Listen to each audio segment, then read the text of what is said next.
बैंगन भरता, भरवा बैंगन, दही बैंगन, मसाला बैंगन, बैंगन का पकोड़ा आदि बहुत सारे बैंगन की रेसिपी हम अपने घर पे बनाते हैं। अलग अलग बैंगन से हम अलग अलग डिशेस अपने घर पे बनाते हैं। जैसे कि गोल बड़े भरते वाले बैंगन से भरता बनता है, लंबे वाले बैंगन से दही बैंगन बनता है, छोटे छोटे गोल बैंगन से भरवा मसाला बैंगन बनता है। बैंगन में विटामिन बी, के, सी और जिंक भी पाया जाता है। तो क्यों ना इस हेल्दी वेजिटेबल को हम अपनी टेरेस गार्डन में लगा लें। बैंगन को किस मौसम में लगाना चाहिए, उसके लिए सॉइल मिक्सचर क्या होना चाहिए, एक बैंगन का पौधा कितना बड़ा पॉट में लगाना चाहिए, इसमें कौन सी फर्टिलाइजर देना चाहिए, इसमें जो डिजीज लगती है वो डिजीज कौन सी लगती है और क्योर कैसे करना है, साथ में पानी और धूप कितना मिलना चाहिए, इन सब के बारे में आज मैं बात करूंगी। गुड मॉर्निंग, नमस्ते, मैं दुर्गा पॉट टू प्लेट में आप सभी का स्वागत करती हूँ। जैसे टमाटर को बड़ी आसानी से हम अपने टेरेस गार्डन में उगा सकते हैं, ऐसे ही बैंगन को भी बहुत आसानी से अपने टेरेस गार्डन में हम उगा सकते हैं। बैंगन की बहुत सारी वैरायटी आती हैं, लंबे, छोटे, गोल, पर्पल और वाइट। इन सब के बीज भी मार्केट में बड़ी आसानी से मिल जाती हैं। जो भी वैरायटी का आपको बैंगन का पौधा लगाना है, उसके बीज आपको बीज भंडार से आराम से मिल जाएगा। जब भी आप बैंगन की बीज खरीदें तो लूज पैकेट नहीं खरीद के सील्ड पैकेट ही खरीदिएगा। उससे जर्मिनेशन रेट भी सही होता है और बीज खराब भी नहीं मिलती हैं। सेकंड पॉइंट, पौध कैसे तैयार करें। बैंगन के बीजों के ऊपर के छिलके काफी मोटी होती हैं। इन्हें 24 घंटा पानी में भिगोने के बाद लगाने से पौध जल्दी आ जाती हैं। एक एक बीज को एक एक सैपलिंग ट्रे की खांचे में डालकर भी पौध तैयार कर सकते हैं, या तो एक ही पॉट में भी बहुत सारे बीजों को डालकर पौध तैयार कर सकते हैं।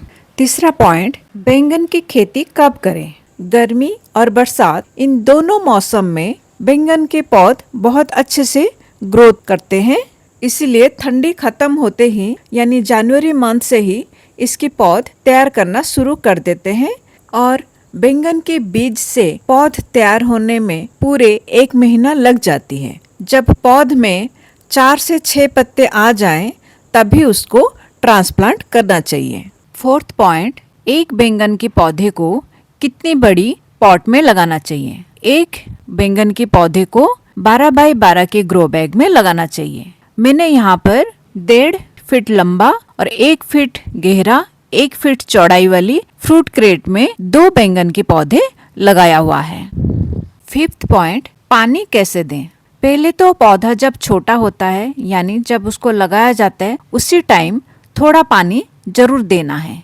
उसके बाद बैंगन का पौध जैसे जैसे बड़ा होता जाएगा वैसे वैसे उसका पानी का रिक्वायरमेंट बढ़ता जाएगा, फिर उसमें उतना ही पानी देना है। बहुत ज्यादा बैंगन के पौधों को पानी की जरूरत नहीं होती है। सिक्स्थ पॉइंट, बैंगन के पौधों को धूप की कितनी जरूरत है। बैंगन के पौधों को धूप भरपूर मात्रा में चाहिए होता है, यानी 5 से 6 घंटे की धूप की जरूरत होती है। सेवेंथ पॉइंट, बैंगन के फूल क्यों गिर जाते हैं। एक्चुअली में बैंगन के पेड़ में मेल और फीमेल दोनों फूल खिलते हैं।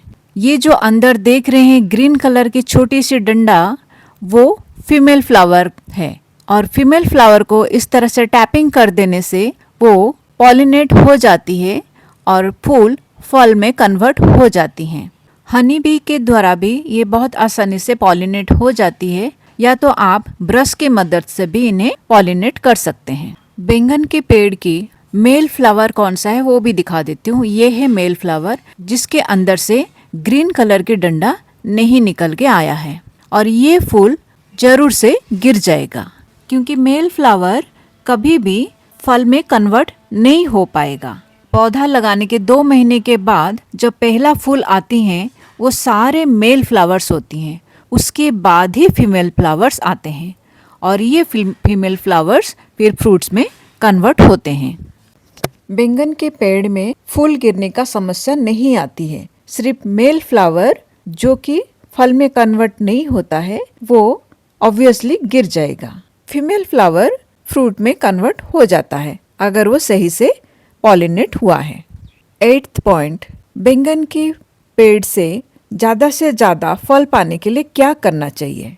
बैंगन का पौधा जब बढ़ने लग जाता है तो बहुत सारे ब्रांचेस निकालता है। तो बहुत सारे उसी में ही एनर्जी खर्चा हो जाता है। तो सबसे पहले तो जो नीचे वाली ब्रांचेस होती हैं उनको हटा देना चाहिए।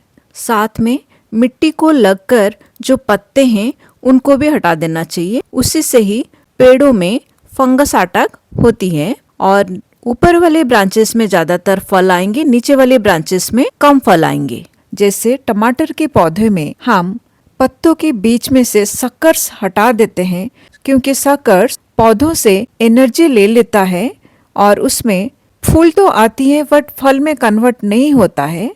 ऐसे ही बैंगन के पौधों में भी पत्तों के बीच में से जो एक्स्ट्रा ब्रांचेस आए हुए हैं उनको हटा देना चाहिए। उससे बैंगन का पौधा ज़्यादा से ज़्यादा अपना एनर्जी फूल और फल बनाने में लगा पाएगा। 9th पॉइंट, बैंगन के पौधे को फर्टिलाइजर कौन सा देना है। सरसों खली का लिक्विड फर्टिलाइजर देने से बैंगन के पौधे में बहुत सारे फल आती हैं। साथ में इससे खट्टी छाछ भी देना चाहिए। 15 दिन में एक बार या महीने में एक बार खट्टी छाछ भी दे सकते हैं।